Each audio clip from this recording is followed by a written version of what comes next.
This is the road to 2019. Every Friday, 9:30 p.m. we take you through all the twists and turns and the build-up to the general election. And today on this show, we're going to have a special focus on Madhya Pradesh and Rajasthan with lots of numbers. We're going to really get our hands dirty in the data to see a couple of things. What impact would that Mayawati alliance have made? And to that extent, how big a loss is it? But also, what exactly is the swing that is going to be required if the Congress is to dethrone the BJP in both Rajasthan and Madhya Pradesh? And is that possible? What does past historical data show? Whether the swing of the magnitude that will be required in Rajasthan and Madhya Pradesh, does it actually happen or not? So that's really what we're going to be discussing in some detail. But before we even get into that, let's just go into what we do every week, look at the good news, the bad news, top political developments and the index of unity, and get all of our experts here to talk about it a little bit. So some of the good news items for the government this week: top court dismisses the Congress's plea on the MP in Rajasthan voters list. That's one. Number two, Rafale, of course, continues to be a really hot potato, but top court did not give a notice to the government on that, and the dissolved CEO came out to clarify on Ambani. Well, a lot else happened also, which we'll talk about shortly. IMF has retained India's growth forecast. It's India still the fastest growing economy. If we'd done this show yesterday, I'd have probably been talking about the fact that the stock market has crashed, but the fact that it's come back may well be also some sort of good news. Now, bad news. First of all, Me Too. This has been really the biggest story perhaps of the week, and Me Too allegations have now also come to touch the government. MJ Akbar, still waiting to see what's going to happen with him. Is it time's up? Is the government going to take any action on him? We are waiting, and we'll wait and see what happens. Number two, bad news this week. Gujarat migrant exodus continues. Congress has been questioning the Prime Minister's silence on this. Is it going to become a political factor? But we're not quite sure. And Valley, still not in a good shape. 3% polling in Kashmir civic polls. Most people did boycott it, but still, those are not good numbers. Now, political developments. Shivpal Yadav allotted Mayawati's old bungalow. So, Yogi adding fuel to the Yadav, flames. Who knows? We'll find out. Rafale political storm continues to rage on. Rahul Gandhi is called the Prime Minister personally corrupt. The BJP is hit back. I mean, I tell you, the language and the discourse that we are seeing, and we're still 8 months away, is already making a lot of people cringe. BJP hitting back, calling Rahul Gandhi a serial liar, and a lot worse was said. It's almost unparliamentary to be referring to language on both sides on shows like this. Also, Trump, critical reply on the question of sanctions on India after the deal with Russia. He says, we will see. So we'll wait to find out. Quick look at the index of opposition unity, then I'll get into the states. BSP's lone minister and Karnataka cabinet resigned. Is the Grand Alliance crumbling out there? Well, of course, the BSP seems to be falling apart from the alliance in all other areas as well. Akhilesh Yadav, meanwhile, has told the Congress that it needs to talk to him for an alliance. Don't take them for granted. Meanwhile, Fadnavis has come out and said that if the BJP and the Shiv Sena are not together, the opposition will gain. Well, that's obvious, but is the Shiv Sena going to take him up on that? We were showing you last week and the week before that the full extent of what could happen if the Shiv Sena and the BJP are not together, and that, in a sense, is being underlined there.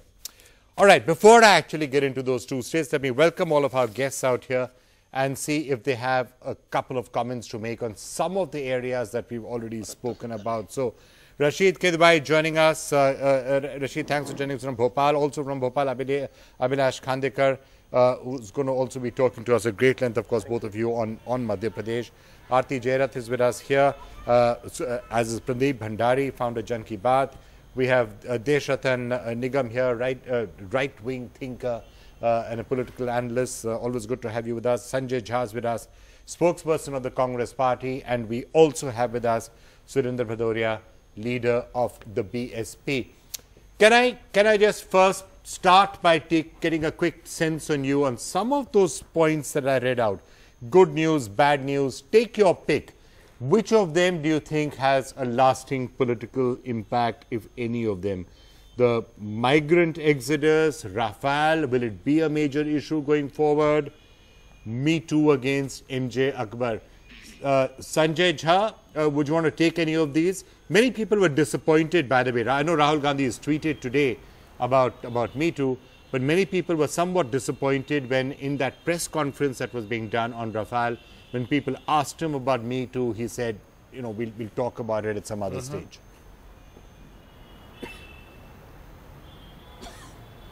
Vikram, let me respond to that criticism, which I think is extremely unjustified and unwarranted. You know, I'm sure you are a very seasoned media hand, and very often when political parties hold press conferences, and this, by the way, was being addressed by the Congress president himself, you have a purpose and objective behind the press interaction. And we believe, and we are convinced, you know, beyond doubt, that the Rafale scam is one of epic proportions. I mean, and this one, by the way, targets Narendra Modi, India's Prime Minister, directly. Isn't it, you know, very intriguing that the largest democracy in the world, and the Indian Prime Minister hasn't held a single press conference in 4.5 years. I think Mr. Gandhi is holding press conferences. He's taking questions on multiple issues, by the way. And I believe on the Rafale issue, he addressed it head on. There was a massive expose, by the way, by the French media, which corroborated what Francois Hollande had said earlier, basically putting this government on the mat. So I think that was the principal purpose. I think when somebody asked him a question on Me Too, he said, I will definitely address this issue. And he has done it. By the way, let me tell you, I think in today's world, you know, whether a leader speaks in a press conference or whether he actually tweets about it, it actually has a similar import. You have the US president who virtually functions on the Twitter. Mr. Gandhi actually holds a lot of press conferences and interactions, both, you know, formal and informal. So I think that criticism is extremely wrong. And I think, you know, the question you need to ask the BJP or Mr. Nigam, if he's there, as to when is Narendra Modi going to sack MJ Akbar? I mean, that's a question which I think the country is asking today, Vikram, that you have MJ Akbar, allegations from people like Sabah Naqvi, whom I know personally, many people I know and follow on Twitter, and the kind of salacious stories that are out there, I mean, they're repugnant. They're absolutely, you know, reproachable. Okay. And yet, MJ Akbar continues to be in the cabinet. Okay. I've seen journalists who have quit. I've seen people from the Bollywood who have apologized and quit. MJ Akbar is unscathed, absolutely unperturbed, and Narendra Modi has nothing to say. Okay. Narendra Modi has nothing to say. I want to convey that to NDTV, to India's Prime Minister. Sanjay, I heard you. We've got your question. Let me now throw that question. I'm going to throw that question to you, and I'm going to ask Pradeep also whether at some point this is now starting to look. Yes, many people have had little doubt that yes, when he finally does get back to India, there's going to be a conversation. And maybe time will be up for him, and that's what many people are actually believing, because it's not one allegation at the end of the day. If it was one allegation, two allegations, three allegations, about 8 or 9 they are coming through, 18-year-old girls, senior people. So 11 allegations, 11 people have come out till now. Is this or is this not going to at some point be hurting the Modi government? Why aren't you acting? Why is he out there representing? See, the first thing is that let him come back and put his version. We are in a democracy, not a dictatorship. His version also has to be taken in account, and a balanced approach has to be taken here. You rightly said these are allegations. But number of people are large. Pause button.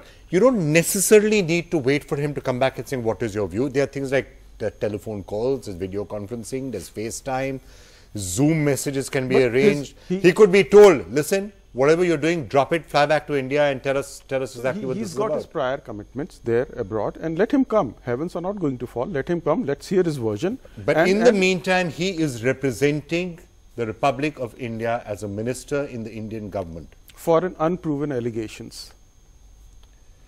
Unproven allegations, yes. But fairly, I mean, look at, there are 11 people who have made an accusation. I am willing, personally, I am willing, just a minute.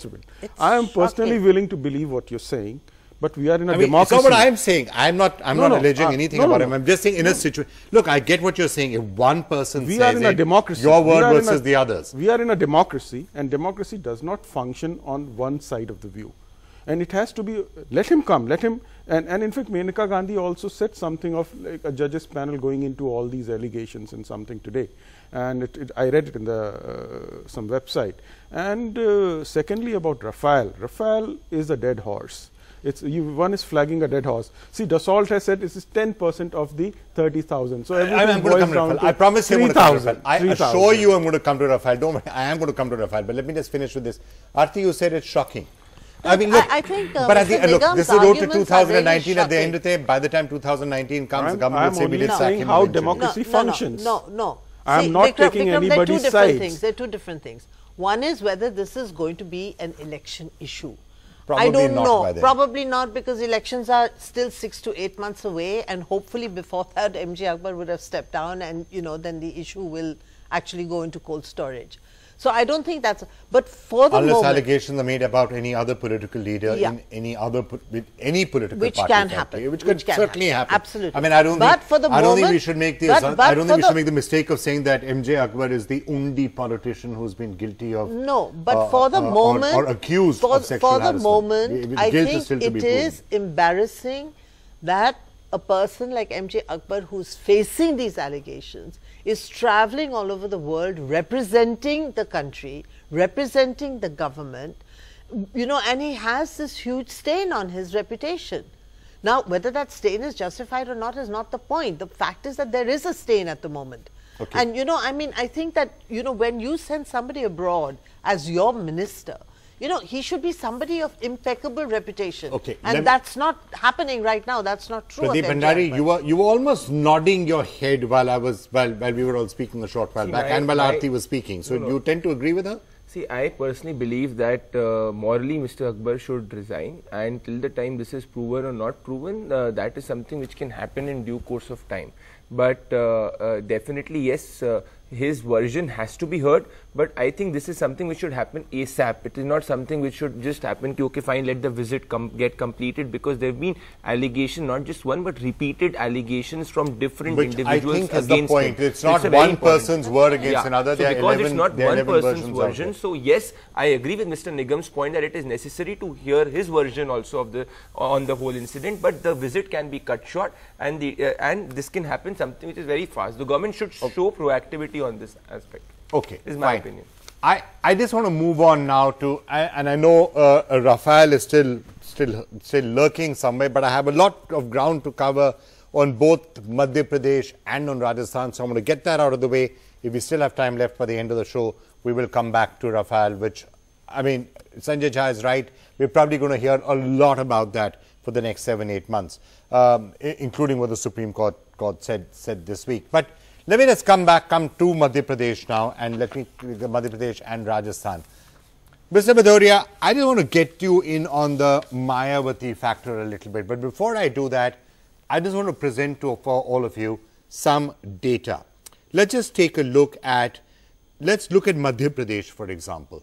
What potentially is the Mayawati factor in Madhya Pradesh? Now, we all know what happened in the last assembly election. I'm going to start now putting up some numbers about the seats that had we had exactly the same, let's say we have to have elections, exactly the same voting pattern as happened in 2013. So no swing one way or the other. Congress and the BSP in alliance. How many seats are affected by that? So to get that number, we went constituency by constituency, added the Bahujan Samaj Party and the Congress number. And this essentially is what ends up happening to some extent. This is what the position was in 2013. Obviously, it was a landslide victory for the BJP, 165. Congress way behind, Bahujan Samaj Party, of course, completely wiped out. Now let's start actually adding it up seat by seat. If you were to have the Congress and the BSP together, the gap has narrowed fairly substantially. In this, we've done constituency by constituency. So the actual gap becomes 124 to 103. The BJP still wins. This is 2003. BJP still wins, but the margin is much narrower. And where is the swing? Where is the movement really coming? It is coming across the following areas. There are as many as 41 seats that change hands if the Congress and the Bahujan Samaj Party are together in 2013. Where are those 41 seats? Here they are. I'm putting them up for you. Chambal, 13. Bundelkhand, 11. Vindhya Pradesh, 8. Malwa, 5. Those are roughly the seats that would have, that were BJP seats that would have gone the other side if the Congress and the BSP had been together. So that's roughly, we are putting it up for you where some of those seats are. So Chambal, as I said, 13 seats in that particular area in the north. That, of course, is one of the strongholds. Bundelkhand, another area where the Bahujan Samaj Party is strong.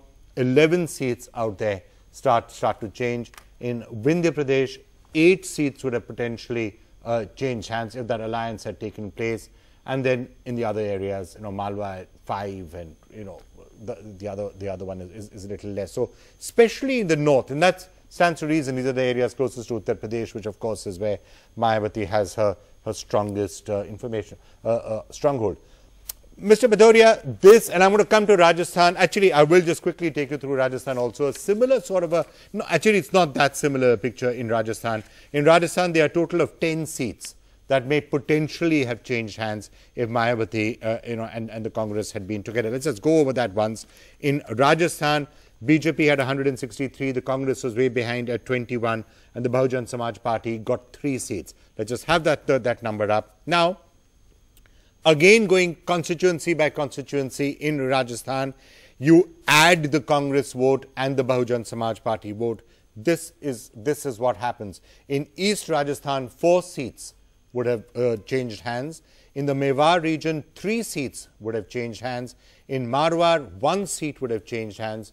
And in North Rajasthan, 1. So 10 seats in Rajasthan potentially change hands from the BJP to Congress plus BSP if the two are in alliance. And I'm using 2013 as the basic bedrock for this. It's still a landslide victory, obviously, in Rajasthan for the BJP, even if that alliance happens 154 to 34, but 10 seats do change hands.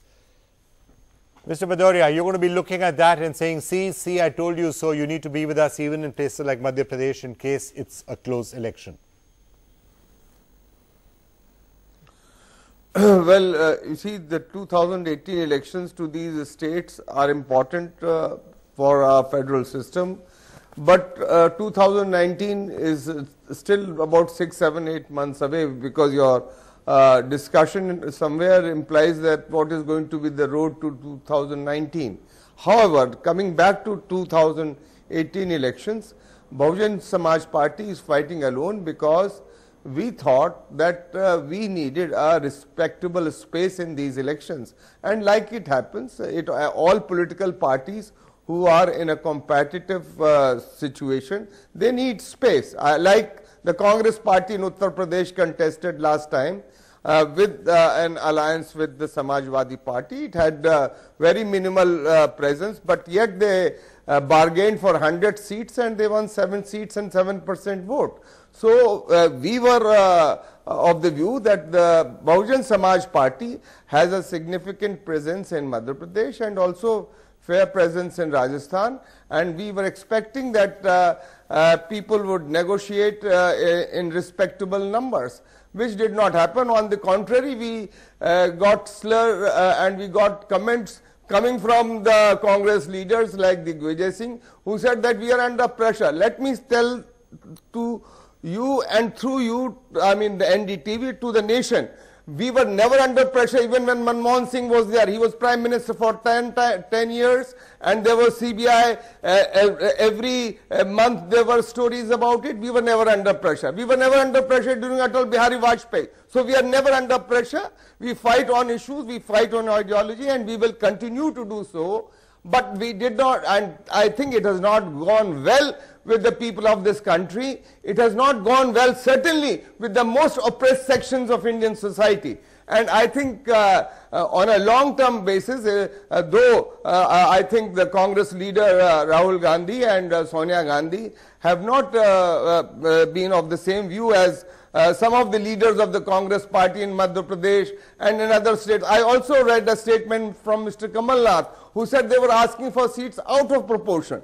What is out of proportion? You ask for 100 seats in UP, get to win 7 seats. Is that in proportion to your strength? So let us be fair enough. And if you want to have a larger democratic unity, let me say this is the responsibility of all. It is not our responsibility alone. We will shoulder our responsibility, but it is the responsibility of one and all, and particularly those who say that we have a great history All right, Mr. Bhadoria, we got the essence of what you are saying.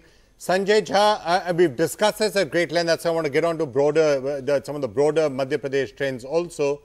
The numbers do show that at least in Madhya Pradesh, if not so much in Rajasthan, it could, if it's a really, really tight election, then this one factor may be something which allows the state to escape from you.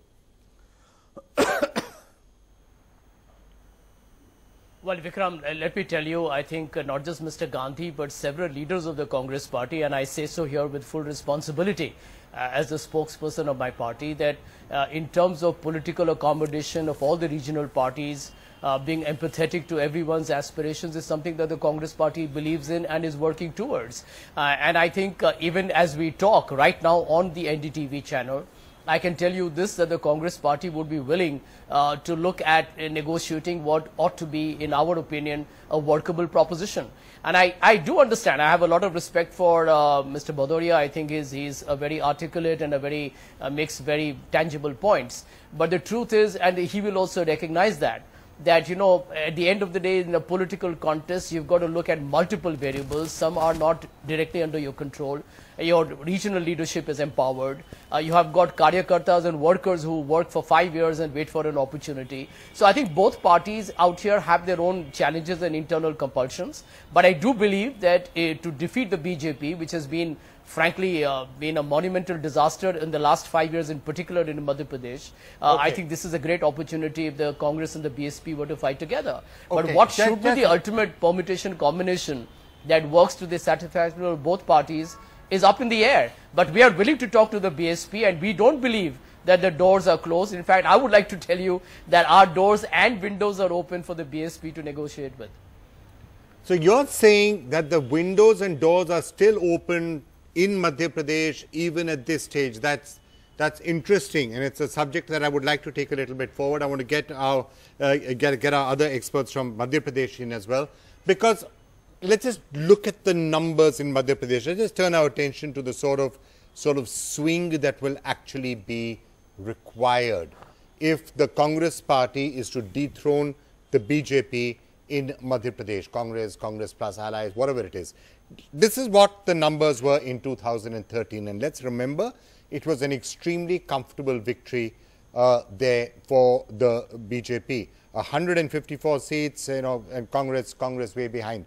Now, let's just put up the graphics with a 1% swing. So from the original starting point, 165 from the BJP, 58 for the Congress party. Let's now start seeing what happens with every percentage point swing that you have.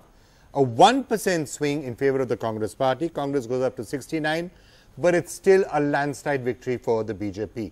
2% swing, what happens? Well, Congress goes up to 86, still a landslide victory for the BJP. 3% swing, what happens? 130-94. We'll still be saying yet another term for Shivraj Singh Chauhan. Congress, it's really been bad. It's been quite a disaster. 4% swing. Now, when it starts to become close, 115 to 110. If that's the way it actually ends up, this is when you'll be starting to talk about post-poll, alliances, and there'll be lots of hand-wringing and, oh my God, if only the Congress and the BSP are tied up, and stuff like that would be happening in the Congress circle. So 4% swing leaves the Congress in striking distance, but still behind.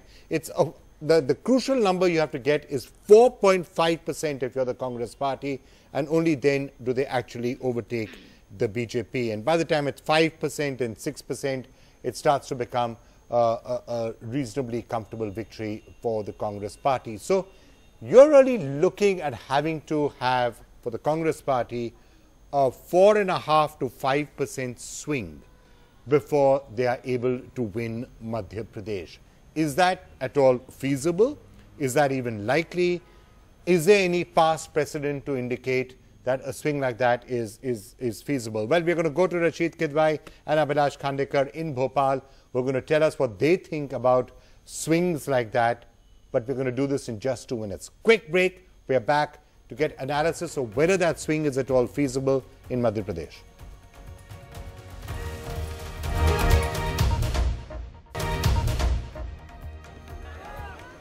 Right, so this is the road to 2019. We're taking a look at the Madhya Pradesh and we were just looking at the numbers.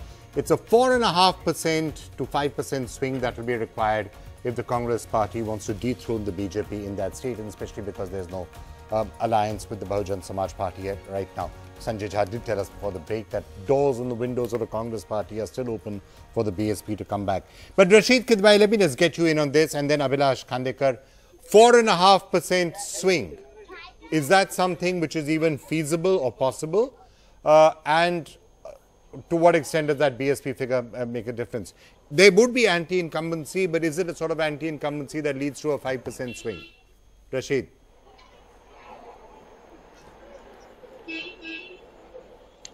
Yes, Vikram, I think my friend Sanjay was being very politically correct when he said about, having a window and possibility of alliance and that entire background. I think from the day one, Congress was not interested in having any kind of alliance with the BSP. This is just posturing. This is something to do with 2019. Otherwise, at the level of Sonia Gandhi and Rahul Gandhi, and from the other side, Mayawati, they would have come forward with some with some kind of, a number came. The fact of the matter is Madhya Pradesh has no history of coalition politics. The Congress is desperate to win Madhya Pradesh and for that matter Rajasthan or Chhattisgarh so that it sounds as a credible, political party, and even in a Mahagathbandhan it will find its place. If Congress loses, it has no hope or no future for 2019. So it's a make or break thing. Congress has very consciously opted for a winner takes it all kind of, strategy for Madhya Pradesh. They know by that, as CSDS survey had shown in May 2000 last year, that there is a 14% vote difference between BJP and Congress. Even if it's narrowed, Congress still thinks that it has a huge advantage in its favor. There's 15 years of Shivraj Singh Chauhan government. There's a huge anti-incumbency factor. If Congress cannot win on its own strength, it cannot be winning with the by support of BSP or Gondwana party or Samajwadi party. So I think Congress strategy is very clear. They just want to go in this election so with 4.5% all cylinders on just to win this state. 4.5% swing. That's the magic number, 4.5 to 5% swing. Is that feasible?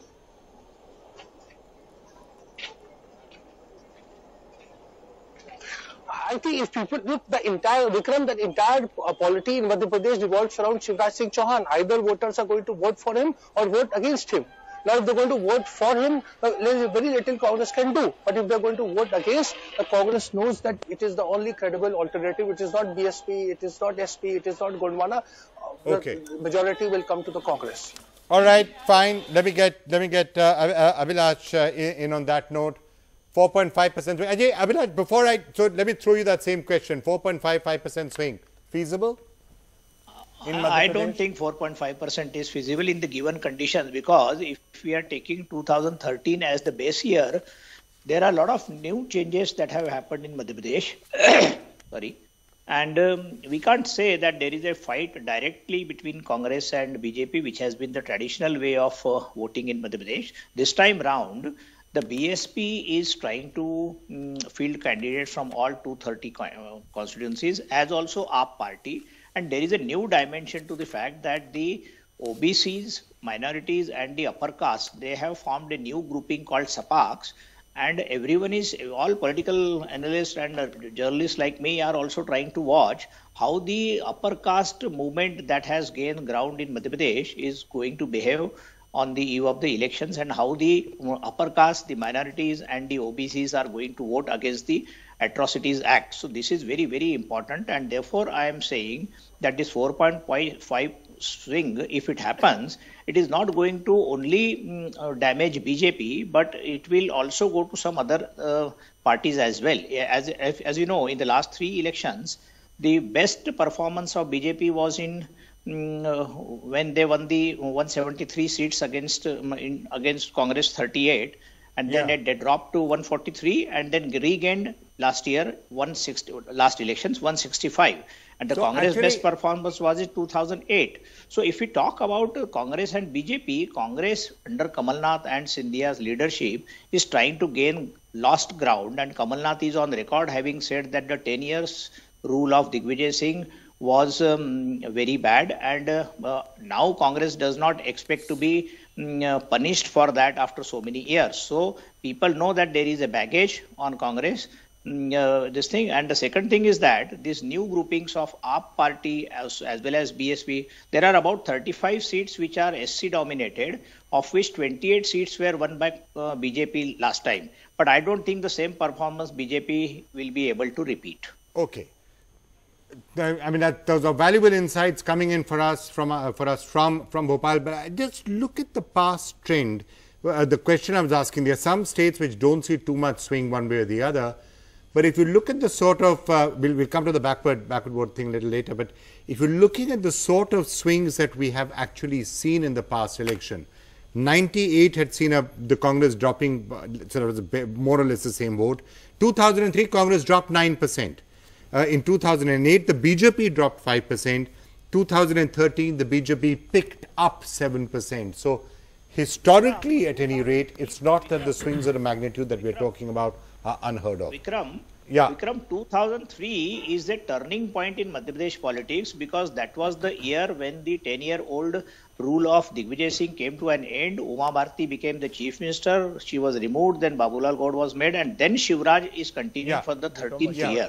So 2003 is a turning point for political this thing in Madhya Pradesh. Yeah, I'm just sort of trying to see whether big swings are indeed possible of the sort that we are talking about. Vikram, I think anything is possible in election, and a 4% swing is not. And first of all, I feel that a direct vote swing is not equal to a direct conversion into a seat share. So I will not. Also, anti-incumbency, as just being pointed out, could go to other parties, not just to the Congress. The level of anti-incumbency which is there has to be backed by data. Yes, there is definitely some level of anti-incumbency which is natural for any government after 15 years. But there is also popularity of the current chief minister which is there. So that this election is about a Shivraj vote and an anti-Shivraj vote. Now there are two regions which will determine the whole election. One is the Gwalior and the Bhind region, where you were talking about the BSP being active, and the second is Malwa region, where the BJP got out of 66, 57 seats last time, and majority of the SC and the ST seats. So the opposition backed by the Congress, and in fact it's a bipolar election for me. The BSP was a factor in 13 seats, and largely Madhya Pradesh has been a bipolar politics. So BSP will not play a huge difference. Will these other parties? No, so these other parties will basically play a role of cutting votes either of the Congress or the BJP if they do so in a tussle election. Okay, Aarti, let me quickly get you in. You know, Vikram, I think the role of the BSP in Madhya Pradesh is highly exaggerated. True. If you look at the BSP's vote share over the last 3 elections, actually it has been declining. It has been declining, and the last time was its lowest ever. The BSP is effective only, I know you said 41 seats, but actually the BSP is effective really in that, you know, Bhind area, the Gwalior region. So no, maybe those are and the other thing, no, and the other thing is that, you know, I don't think votes transfer so easily. True. Yes, the BSP is able to transfer its votes to the party it allies with, but I'm not sure that if the BSP and the Congress were to ally, the Congress could transfer its votes to the BSP candidate. Okay. So actually the seats that would go to the BSP in the seat sharing arrangement could well be won by the BJP and not by the BSP, because the Congress would not be able to transfer that's exactly the point that Rashid is making. The Congress never wanted to ally. Would not be able to transfer its votes to the BSP. I think it's a very important point which Aarti made, and let's understand the very important pillar in this whole election in Madhya Pradesh will be ticket distribution, because there is at least 50 to 60% of local candidates of the BJP which are suffering huge anti-incumbency which is there. So ticket distribution either side or on the side of the Congress and the BJP will decide the course of this election, because this is not a wave election. There are multiple factors and multiple layers in this MP elections. Okay, fair enough. Let me just come back to both Mr. Bhadoria and I'll come to Mr. Bhadoria and to Sanjay Jha on that. Sanjay Jha, first of all, yes, anti-incumbency after so many years, fine. But we were just hearing a couple of very interesting points being made out there about the entire possibility that anti-incumbency doesn't necessarily have to come to the Congress party alone. BSP is out there. There are other many alliances that we were hearing about, smaller parties, Samajwadi Party. So even if they say there's a 5% anti-incumbency swing away from the BJP, all of it may not necessarily come to you. No, Vikram, while that is obviously a complete political truism, you can never sit and expect a windfall purely on account of, an anti-incumbency entirely coming to you. That's the reason why coalitions actually happen. But the truth is, if you look at rural distress in Madhya Pradesh, I mean, let's not forget what happened in Mandsaur, where 6 villagers were killed, farmers were killed, and the government initially was so arrogant they dismissed it as a political conspiracy. And by the way, the farmer distress issue is pan-India, but it's been hugely aggravated in states like, particularly Madhya Pradesh and even Rajasthan when you talk about it. Also, I think, look at the situation in terms of the attacks on the scheduled tribe. I'm sure you have seen the data. I mean, it's disturbing. The numbers are huge. And if I look at the past, track record of the BJP win, they have won a lot in the scheduled tribe, kind of dedicated seats. And I can tell you that's not going to happen because it's very evident that this government has looked away when the scheduled tribe people have been attacked. And the SC and the ST have been attacked. Look at joblessness in Madhya Pradesh. I mean, the number of rapes out there in Madhya Pradesh. I mean, the state actually, much as people have praised Shivraj Singh Chauhan, and yes, he's won 3 times, you can't take that away from him. The truth is, it's been a governance failure. It's a pure governance failure. And I do believe that, the Congress party must win this election. And I tell you this because even within the party, I'm a very vocal guy in saying, if we can't defeat Shivraj Singh Chauhan now, then when do we do that? Because actually, he is a complete and a thorough disaster. The comment that you just made is actually potentially a very loaded comment because if you end up not being able to win Madhya Pradesh, and that's exactly the comment that could come back to haunt you, if you couldn't beat Shivraj Singh Chauhan, even now in Madhya Pradesh with everything going for you, when are you going to ever actually be able to do it? In fact, let me add here, if you look at the recent surveys, the popularity of Mr. Shivraj Chauhan is still intact. He's still #1 people's choice. Yeah. So that's the factor that will prevent that kind of Actually, I was just about to come to one of those polls. We'll just flash them up for you. But Mr. Bhadoria, one sec. I don't want to come to you, Mr. Bhadoria, from the BSP point of view. The entire question which you've just heard, the SC/ST Act, atrocities, so on and so forth. Let's just look at the numbers that were there for what we can call the backward vote, SC/ST sort of a vote. Let's remember 2013. Let's take a look at that again.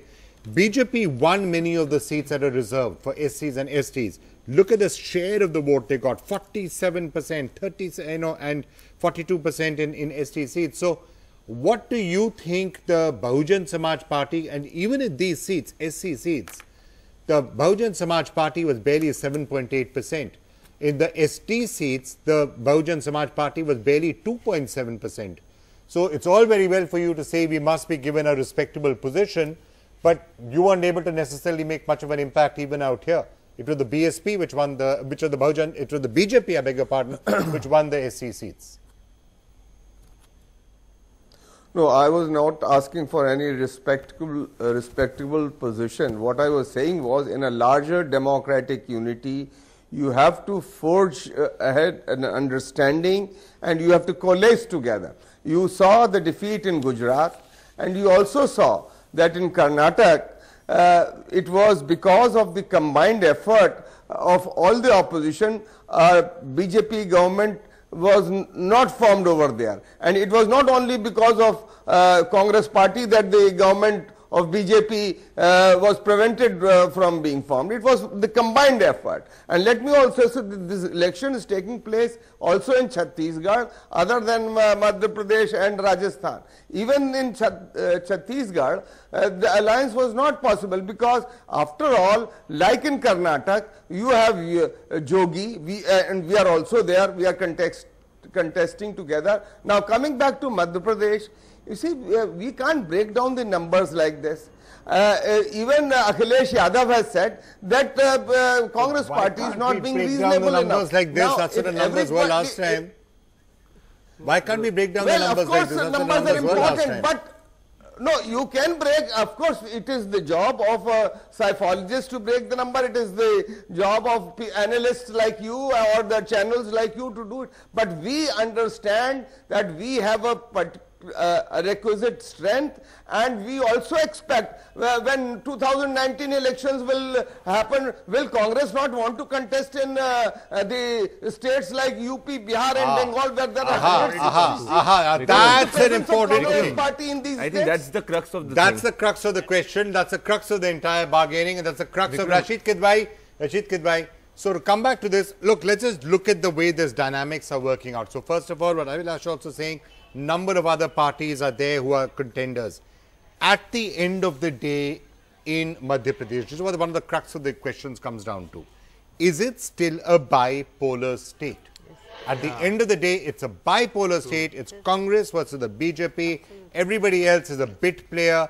To the extent that there was any talk about accommodating the Bahujan Samaj Party, it was only about the Congress being able to say, yeah, we want to keep you together. We have 2019 in the back of our head, and we would like you to give us some seats in UP. Therefore, we'll accommodate you. Is that a fair way to look at it, Rashid Kidwai? The other parties, as of now, in Madhya Pradesh, don't really count. It's Congress versus BJP. Yes, Vikram. Yes, Vikram, you are really spot on. Madhya Pradesh is actually a bipolar polity. There is hardly any presence of BSP organization. Mayawati is hardly seen in Madhya Pradesh in the last 5 years. I don't think she's been there even 5 times. The organizational setup is not there.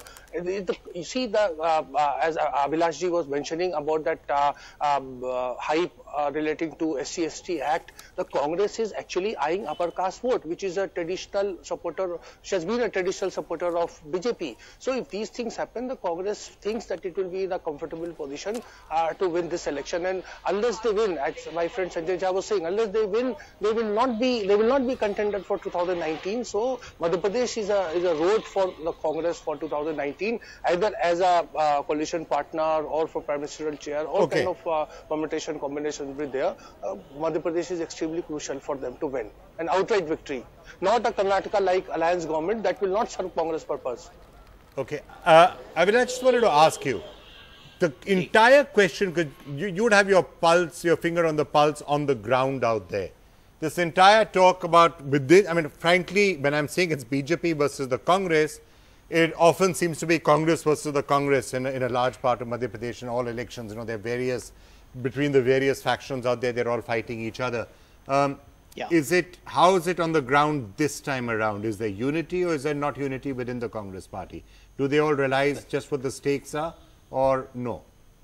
No, well, Congress has realized that in the last 15 years that they have been out of power, they need to unite.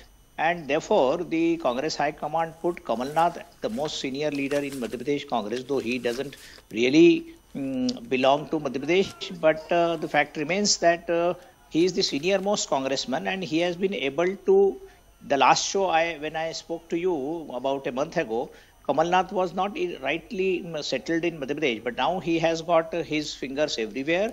And now he has been able to forge some kind of unity. There is a Digvijay Singh factor in Madhya Pradesh Congress, which has also been contained in the sense that the Digvijay Singh's followers are not creating much of problem for the party. That is what the ground reality as of today. But tomorrow, if the ticket distribution takes place and some of the major rivals followers do not get the tickets, I think there could be a different scenario. But Congress is also going very systematically and scientifically this time round, and they appear to be more united than what they were 5 years in the past. Vikram, more can united. I just add one point that, you know, it's not just, you know, I mean, the Congress is more united and the Congress has traditionally been divided in Madhya Pradesh. This time around, what I'm hearing is that there are divisions, there's discord in the BJP as well. And which is very unusual because Madhya Pradesh is one state where the BJP organization has been the strongest. Traditionally, it's been the strongest. It has deep roots. But this time around, there is discord within the BJP, there is discord between the BJP and the RSS, and I mean, I think they're trying to resolve it, but this discord is there. I think Jyoti's is a fiction. I don't see, there's no alternative to Shivraj Singh Chauhan, and there's nobody who has put its candidature before as a Chief Minister. But coming to Pradeep's point, when ticket distribution happens, will there be tussles within the BJP or will it only be in the Congress? as I say, right, BJP is a cadre-based party, so even if there are some temporary tussles inside the cadre, they have the mechanisms in order to ensure that it does not affect the elections. That has been the history. See, what I'm trying to say is that I've said this again, that it's not a wave election. When it's not a wave election, there are very layers to the election. Now, I can say this on record that there's not a huge anti-incumbency against Shivraj. There is some anti-incumbency against Shivraj. We'll wait and find out. When these are there are nuances there. That ticket distribution is something which is extremely important. There is another factor, like maybe in some states the BSP adding the vote share might become important in those Let me just look. We're almost out of time. Vikram, let me tell you that at one hand you have survival at stake for the Congress, at the other hand also for the BJP. This is an extremely critical election in run-up to 2019. Okay, let's just look at what the opinion polls have been saying right now. And Sanjay Jha, I'm going to throw this to you right now. Not too many opinion polls have been done so far, but the ones that actually have been done, this is really what has come up. So if you're sort of looking at the poll of polls of what the numbers are saying right now, actually it is pointing, the opinion polls that have been done so far, as I'm saying again, very few ones have been done, still some distance away, but it is pointing actually to a BJP victory, Congress falling some way in behind. This is just a poll of the opinion polls that have been done so far. Does that worry you, Sanjay Jha? Well, let me tell you one thing. I heard a lot of people commenting on whether the Congress party is a united force or not. I believe that we have got some brilliant, talented, experienced people on the ground. I mean, Mr. Kamal Nath, everybody knows about his political track record out there in Chhindwara. Mr. Jyotiraditya Scindia, Mr. Digvijay Singh. I think at the ground level, Vikram, I'm saying this with a lot of knowledge and feedback that I'm getting from Madhya Pradesh. We're looking very, very solid. And I respect all the opinion polls. But, I always believe that, at the end of the day, when you come closer to the elections, I mean, it will be a couple of percentage points that will make a difference. But I do believe that in Madhya Pradesh, people are going to vote for a very, very, I would say, overwhelming change. They haven't forgotten Vyapam, the DMAT scam, the e-tendering scam, the dumper scam. There are so many of them. But more importantly, I think, is the fact that this government has actually taken its eye off governance, which is why the issues on violence against women, against Dalits and minorities, farmers, by the way, I believe farmers come from all castes and all communities. And therefore, that is going to be a significant, I think, Sanjay, I would say, factor in the Madhya Pradesh result. All that will be heard, no doubt, on the campaign trail, which is about to kick off. Mr. Bhadoria, the opinion polls at any rate show that the Bahujan Samaj Party can fight on its own, but at least a couple of opinion polls that have been done so far seem to be saying you don't really have any hope of getting more than 3 or 4 seats, 5 seats maybe, if that. Well, I don't know what the number of seats would be at the end of the day, but let us wait for the results. And we are hopeful that we will do well. We have certain new friends, new alliances taking place in Madhya Pradesh, like in Chhattisgarh, and maybe results which were not showing anything in Karnataka, and we saw a good result for the third force. Maybe we will surprise some of you over there in Madhya Pradesh as well. All right, we'll wait to see the answer to that. I'm afraid we are out of time on this particular show. But next week we are going to turn our attention to the other state, which I did say we're going to do a similar sort of analysis on. Look at all the graphics, what the key numbers are, what sort of swings are required. Rajasthan is what the road to 2019 will turn its attention to next week. And then we'll of course continue to follow all of these states that are going up for the elections. This is the semi-finals, so at least till December you can expect a lot of focus here on this show on these particular states. We'll be back next week. Bye for now.